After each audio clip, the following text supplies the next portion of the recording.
얼마 전에 제가 이 쿠팡 플레이에서 이 방영을 하는 이 안나라는 드라마를 우연히 본 적이 있는데요. 그러니까 사회적으로 굉장히 성공한 그 기업의 회장님이 자신의 운전기사한테 큰 화를 내는 장면이었습니다. 이유가 뭐였냐면 운전기사는 운전만 하는 것이 아니라 그 차를 잘 관리해야 할 책임이 있잖아요. 그런데 이제 회장이 봤을 때 얼룩이 보이는 거예요. 자신의 눈에는 이 더러운 것이 보이는 것이죠. 근데 운전기사는 이제 너무 억울한 상황이었죠. 물론 이 회장님이 화를 내실 수 있지만 분명히 어제 저녁에 깨끗하게 이 컨디션을 잘 이렇게 관리를 해놓고 아침에 일어나서 오는 길에 비가 온 걸 어떡합니까? 비가 와서 그 비 때문에 얼룩이 묻었던 것이 어쩔 수가 없었던 거죠. 그런 상황을 이야기를 했지만 이 회장님은 이 마음의 분이 사그라들지 않고 엄청 화를 내셨어요. 그 화가 주체가 안 되니까 이 구둣발로 이제 그분의 이제 소위 우리가 조인트라 그러죠. 이 조인트를 거침없이 이제 걷어차기 시작하고 그것으로도 화가 풀리지 않아서 이분을 잘라버리기까지 이제 한 장면이었습니다. 개인적으로 아무리 드라마지만 야 이거 너무 심한 거 아닌가, 이 갑질의 이 횡포에 제 마음이 굉장히 불이 나는 상황이었습니다. 그리고 나서 제가 그 마음을 이제 진정을 하면서 교회 이제 주차장으로 이제 가고 있는 상황이었는데 봤는데 누구 차인지 너무 번쩍번쩍한 차가 있는 거예요. 야 차가 이렇게 깨끗할 수 있나? 제가 그런 생각을 했거든요. 제가 분명히 제 차도 어제 세차를 했는데 제 차랑은 도저히 비교가 안 될 만큼 너무 깨끗한 거예요.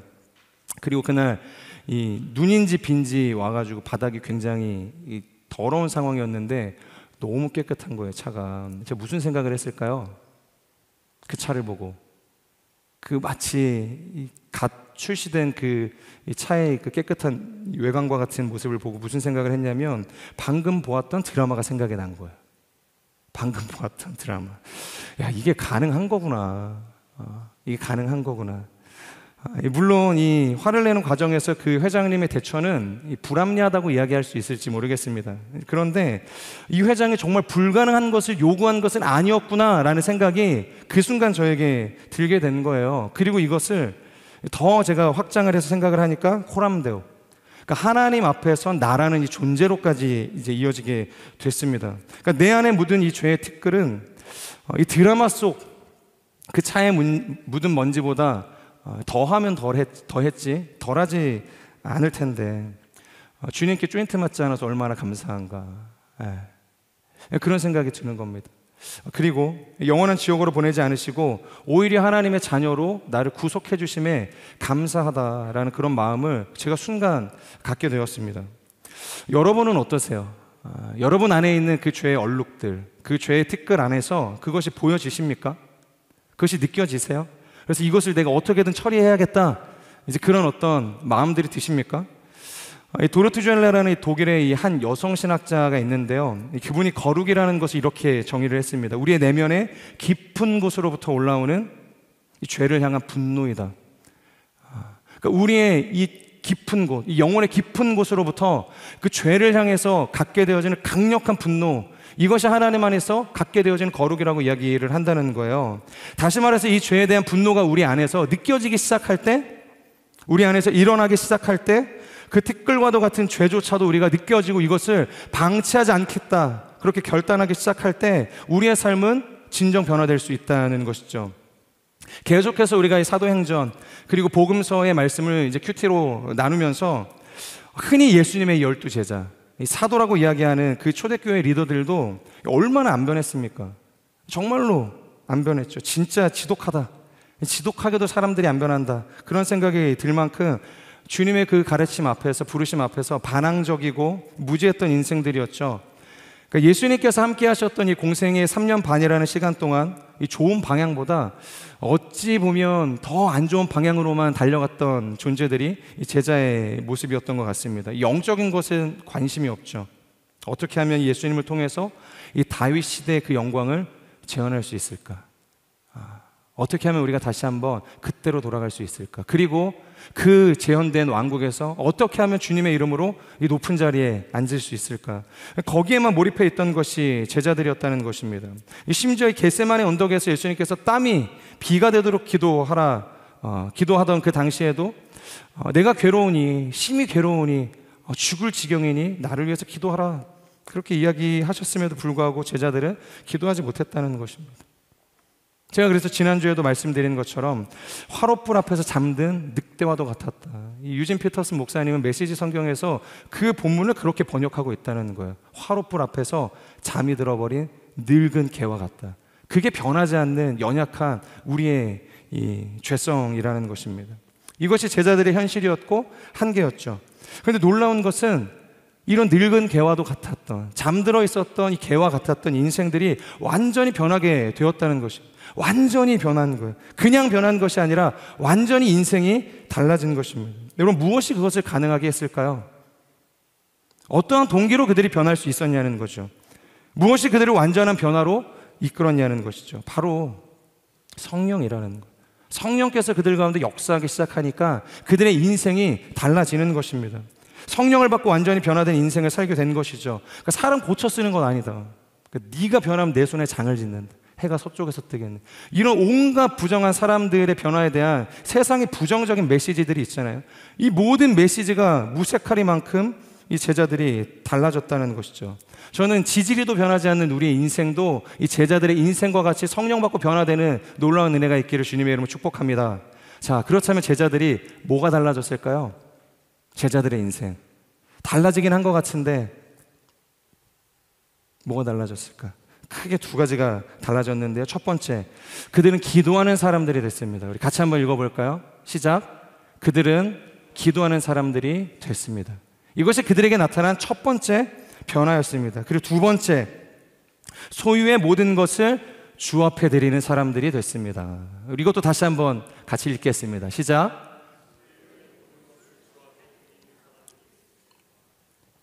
네, 성령을 받고 제자들이 완전히 달라졌는데 두 가지 크게 변화된 것이 어떻게 보면은 그들의 삶에 전방위적인 변화가 일어났다고도 볼 수 있는 것입니다. 첫 번째 변화, 그들이 기도하는 인생이 되었다는 것은 영적인 사람들이 됐다는 의미입니다.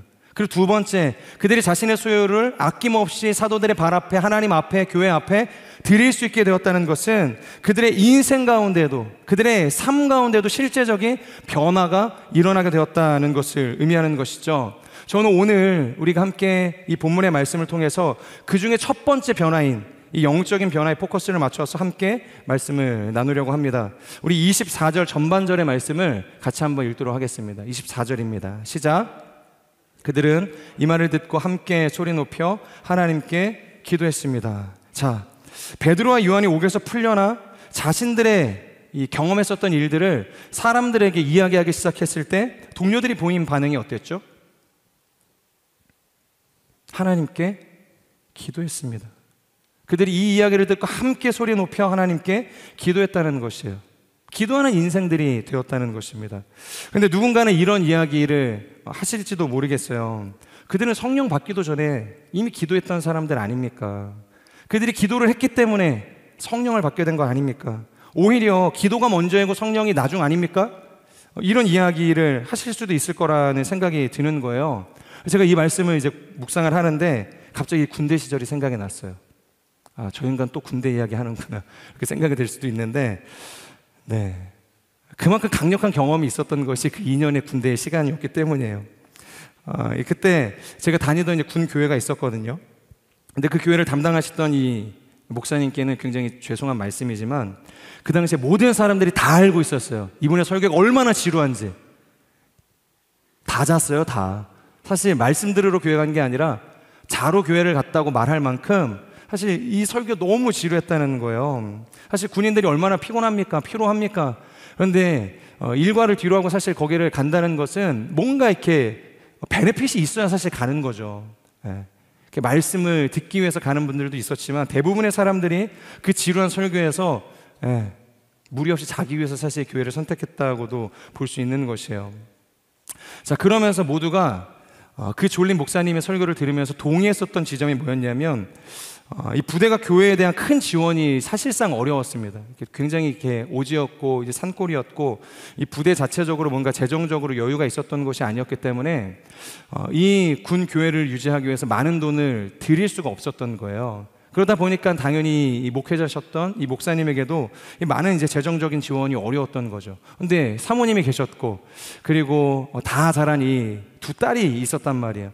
그러니까 4명의 한 가족이 살아가야 되는데 이 군교에서 주는 재정만으로는 이렇게 삶이 이렇게 유지가 안 되는 것이죠. 그래서 그 시내 사진관을 운영하실 수밖에 없었다는 거예요. 그래서 월요일부터 토요일까지는 하루 종일 그 사진관에서 열심히 사진을 찍어서 이제 생계를 이어가셨어요. 그리고 주일날, 일요일날 오셔가지고 이제 말씀을 전하셨던 거죠. 자, 그러니까 상식적으로 생각을 해보면 설교할 준비를 하실 수 있었겠어요?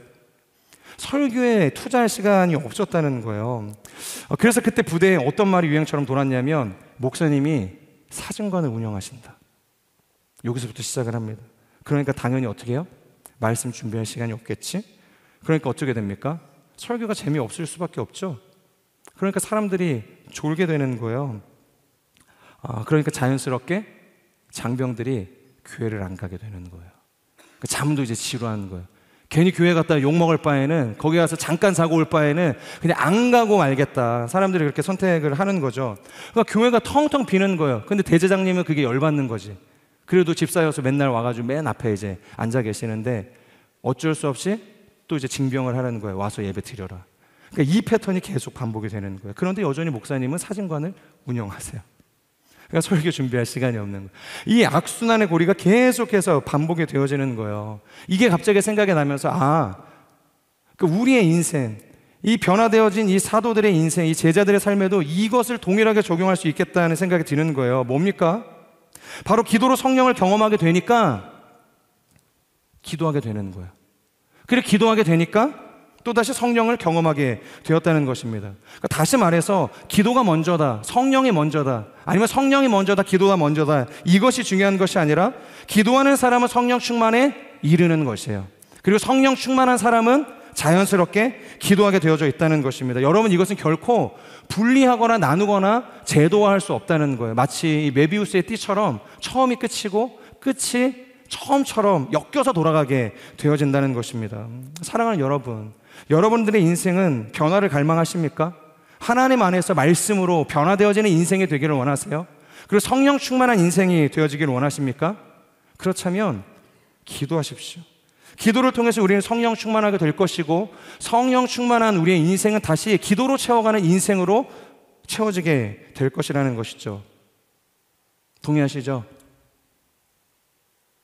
어제 제가 기도회를 못 가서 또 굉장히 죄인스러운 마음을 가지고서 이 자리에 섰는데 다음 주에는 꼭 갈 것입니다. 네. 다음 주에는 꼭 갈 거예요. 제가 어저께 강동 온누리교회에서 그 성령 집회가 있어가지고 이제 찬양 인도를 하러 가는 바람에 어쩔 수 없이 그 8시 그 자리를 비울 수밖에 없었는데, 몇 명의 그 지체들이 강동에 온 거예요. 그래서 제가 반가웠을까요? 제가 화를 냈어요. 너네 왜 여기 왔냐? 네.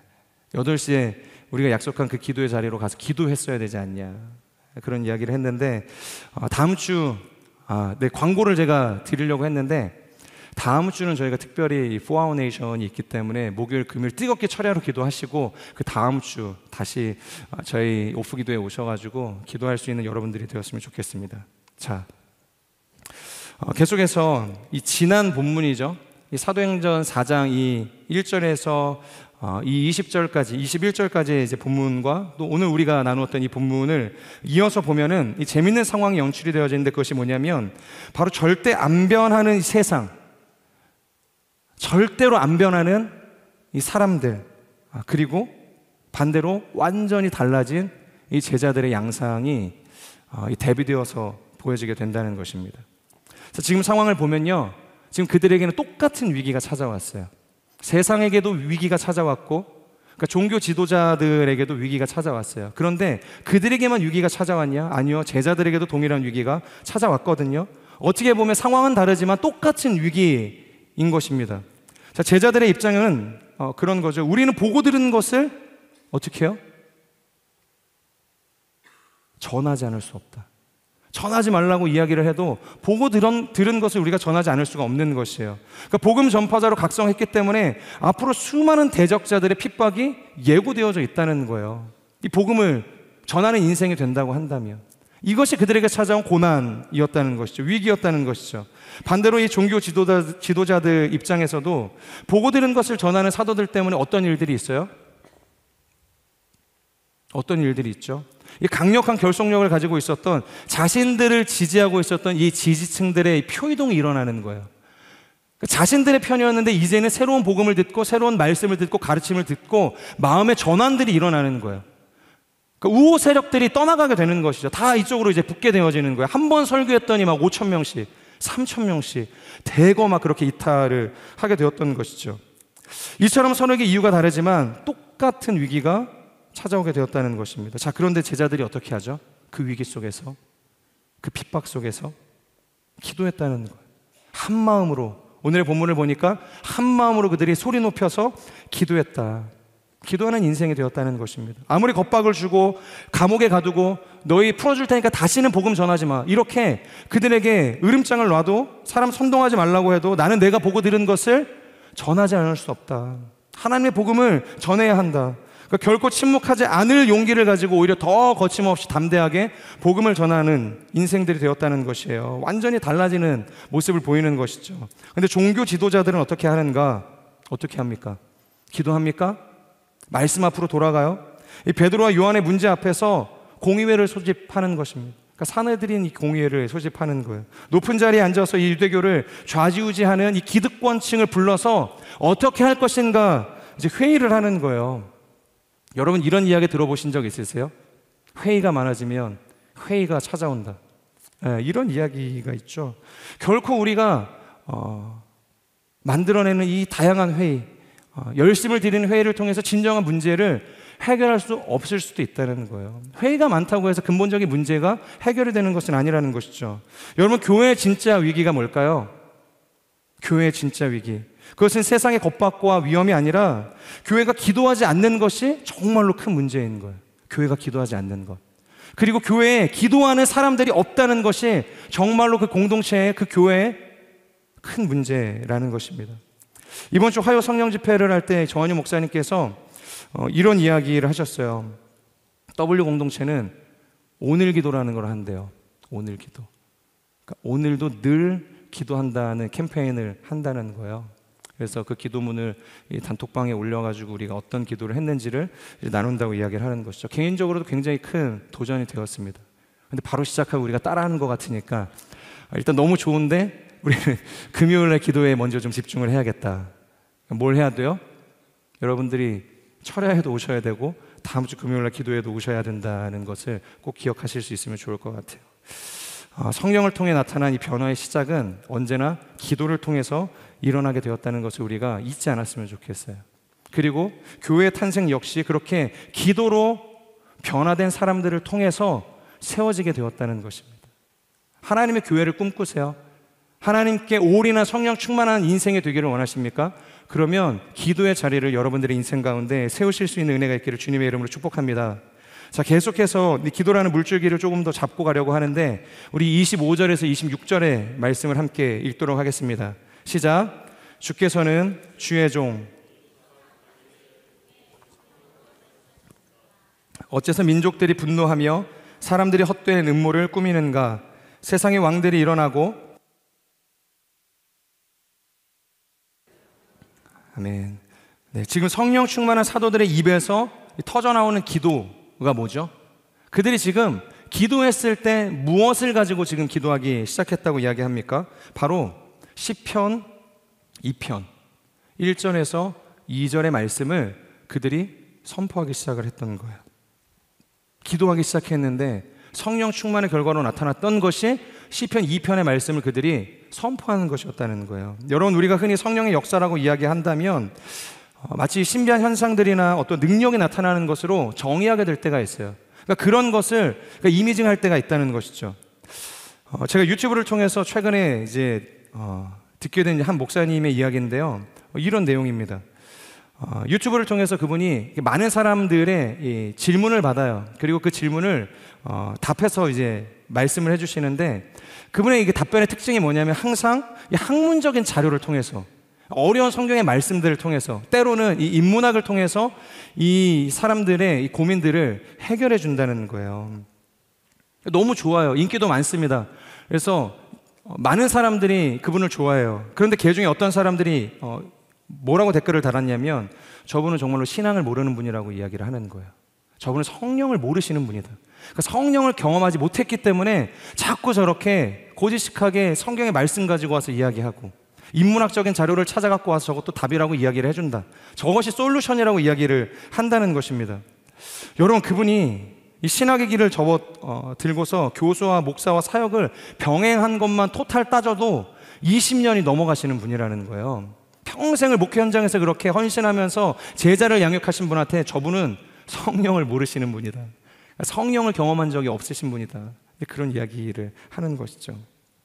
이유가 뭐냐면 그분이 성령을 체험했다면, 성령의 능력이 있는 목회자라고 한다면 항상 저렇게 학문적인 레퍼런스만 가지고서 이야기할 수가 없다는 이야기를 하는 것이에요. 인문학만을 근거로 대답하지 않았을 거라는 논리였다는 것입니다. 그런데 여러분, 그 댓글을 단 사람들이 가지고 있었던 가장 심각한 오류가 무엇인지 아십니까? 그것은 바로 세상에서 소위 말하고 있는 이 대비라는 개념을 이 성령에 적용을 했기 때문인 것이에요. 가령 이 위와 아래는 대비되는 개념이에요. 좌와 우는 대비되어지는 개념입니다. 그리고 살아있는 생물과 죽은 생물은 대비되어진 개념인 것이에요. 남자와 여자는 완벽하게 대비되어진 개념이라는 것입니다. 마찬가지로 성령도 이성과 대비된 개념으로 생각을 한다는 것이에요.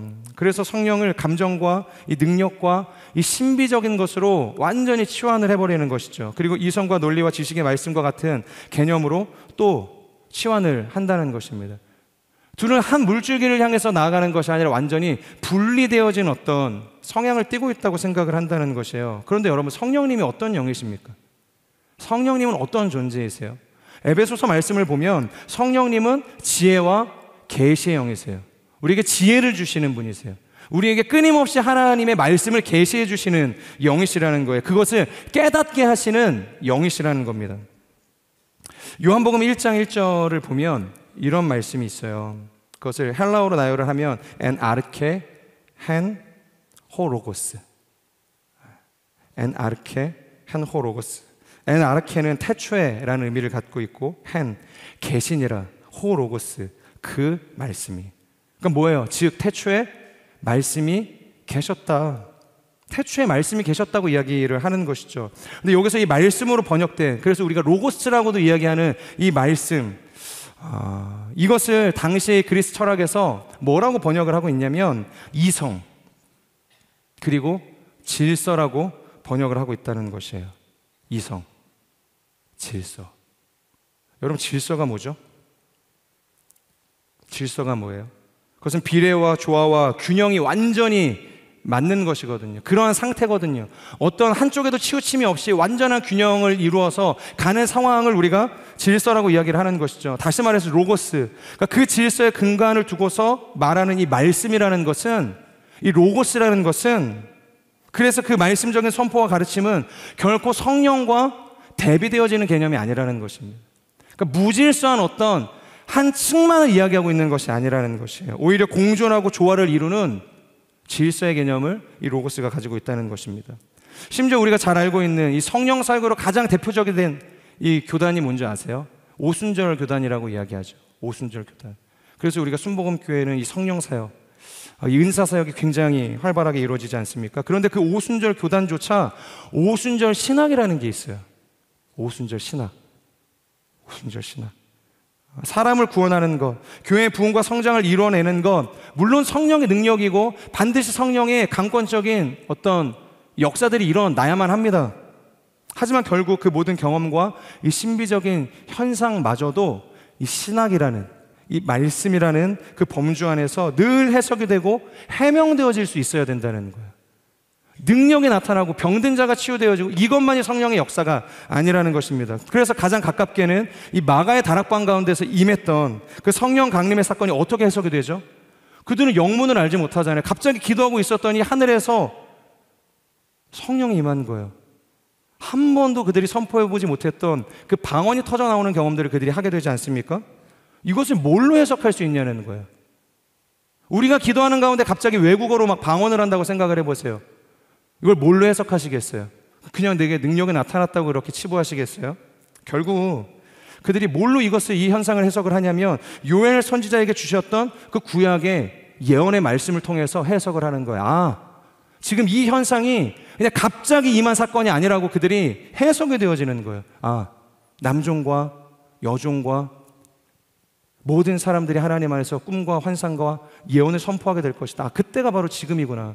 그러니까 성경의 말씀으로 그 모든 상황들이 해석이 되어졌다는 것입니다. 여러분, 오늘의 본문도 마찬가지인 것이죠. 그들이 기도하게 됩니다. 그랬을 때 어떤 일들이 일어나죠? 또다시 이 사도행전 3장의 초반부에서 다루었던 안진뱅이가 일어나는 것과 같은 이 초자연적인 일이 일어나나요? 뭔가 신비적인 현상들이 일어나나요? 아니요. 그저 하나님의 말씀이 그들에게 임했을 뿐이에요. 아무런 일도 일어나지 않아요. 그냥 하나님의 말씀, 시편 2편의 말씀이 그들의 입술 가운데 선포되어졌다는 거예요. 바로 작금에 돌아가는 그 상황에 대해서 시편 2편을 통해서 그들이 해석하게 되어졌다는 거예요. 바로 너희가 지금 받고 있는 이 박해와 어려움의 시간들은 이미 예언된 사건에 불과하다. 그 확신을 그들에게 주었다는 거죠. 이 모든 것이 하나님의 섭리와 통치 아래 있다는 것을 그들이 보게 되었다는 것입니다. 그래서 24절에서 그렇게 선포하지 않습니까? 주여, 주께서는 하늘과 땅과 바다와 그 안에 있는 모든 것을 지으신 분이십니다.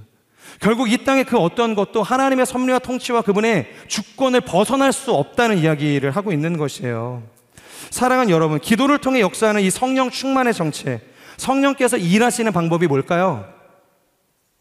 단순히 우리가 이 단편적으로만 이해하고 적용하는 일어나, 걸으라, 그 능력입니까? 기적입니까? 표적이에요? 아니요, 그것은 반쪽짜리 성령론에 불과하다는 것입니다. 성령님께서 임하시는 것에 진정 나타나는 역사가 무엇인가?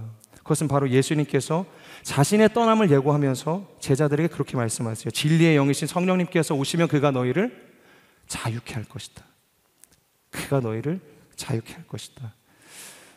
걱정은 내일의 구름으로 오늘의 햇빛을 가리는 것이다. 이런 말이 있거든요. 걱정은 내일의 구름을 가지고 와서 오늘 우리를 비치고 있는 햇볕을 가리는 것이래요.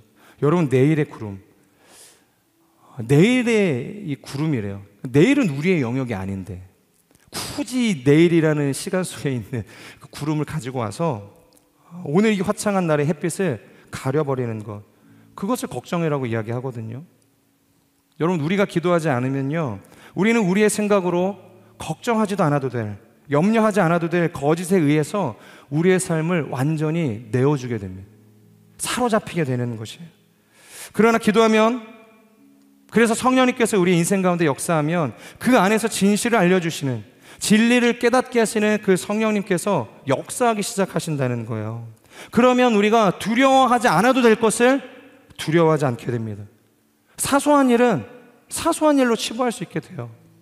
그리고 중요한 것은 중요하게 여길 수 있는 지혜와 분별력과 통찰력이 우리 가운데 생기기 시작한다는 것입니다. 이것이 바로 진리가 너희를 자유케 한다라는 의미인 것이에요. 그래서 이 진리가 없으면 우리는 두려움에 빠질 수밖에 없어요. 내일의 이 근심을 가지고 와서 오늘의 삶에 투영해서 우리가 두려워할 수밖에 없다는 것이에요. 하나님의 은혜의 빛을 가려버리게 되는 것입니다. 여러분, 사도행전 4장 25절에서 27절을 보면 먼저 25절, 세상 민족들이 분노하고 헛된 음모를 꾸민다고 이야기하고 있죠. 그러니까 나를 향한 한 사람의 분노도 우리가 감당하기가 어려운 인생 아닙니까? 나 한 사람을 향해서 어떤 한 사람이 날선 비난과 정죄와 비판을 가지고 나를 대하면 그것으로도 우리의 인생이 지옥이 되는 거예요. 근데 본문이 뭐라고 해요? 세상 모든 민족들이 분노한대요. 나를 대적하기 시작을 한대요. 음모를 꾸민다고 이야기합니다. 그리고 26절, 또 누가 대항해요? 세상의 왕들이 일어난다고 이야기합니다. 세상의 통치자들이 함께 모여서 주와 그리스도, 그리고 그분과 함께 그 고난의 길을 가기 시작한 모든 사람들을 대항하기 시작한답니다. 절대로 하나 될 수 없는 그 권력을 나눠 가진 사람들이 뭐 때문에 하나가 돼요? 우리를 핍박하기 위해서 하나 되겠다고 이야기를 하는 것이에요. 바로 그리스도를 대항하기 위해서, 그리고 그분을 따르는 우리를 무너뜨리기 위해서 하나 됩니다. 여러분, 두려움이 생길 만한 상황 아닌가요? 흩어져 도망갈 만한 상황 아니에요. 누구라도 절망에 찾아와서 모든 것을 다 버려두고 숨어 있을 만한 상황 아닙니까? 그런데 사도들이 기도했더니 어떻게 돼요? 사도들이 기도했더니 두려움이 사라지는 거예요. 그들의 마음에 찾아온 근심과 이 불안의 구름들이 완전히 걷어지기 시작하는 것입니다. 이유가 뭐예요? 그 이유가 뭐죠? 어떻게 그런 일들이 가능하게 된 것이죠? 우리가 아까 읽은 말씀처럼 24절, 주여 주께서는 하늘과 땅과 바다와 그 안에 있는 모든 것을 지으신 분이십니다. 기도했더니 천지의 대주제이신, 그러니까 모든 것을 통치하시고 다스리실 그 권세를 가지신 분, 그분이 우리의 인생을 통치하고 있는 것을 그들이 보는 거예요. 눈앞에 보이는 것은 세상의 통치자들, 우리를 대적하는 이 대적자들이 우리의 삶을 압도하기 때문에 우리의 삶이 끌려가는 것 같지만 그렇지 않다는 것입니다. 이미 하나님께서 구약의 시편을 통해서 다 예견하고 있다는 거예요. 알고 봤더니 이것이 하나님의 섭리구나, 하나님의 역사구나, 하나님의 주권 가운데 있는 하나님의 일하심이구나, 그것을 보게 되었고 깨닫게 된 것입니다. 그러니까 내가 보고 드는 것을 전하지 않을 수 없다, 그런 담대함이 그들 가운데 생기는 것이죠. 말씀을 통해서 기도하니까 그것을 확증시켜 주신 것입니다.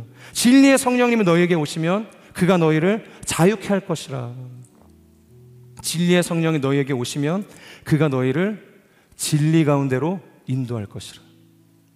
진리 가운데 우리를 인도하시는 분이시라는 것입니다. 여러분, 이것이 바로 우리가 기도해야 할 이유가 되는 거예요. 이것 때문에 우리가 기도하는 것입니다. 진리의 성령이 우리 가운데 임하는 통로는 바로 기도이기 때문인 것이에요.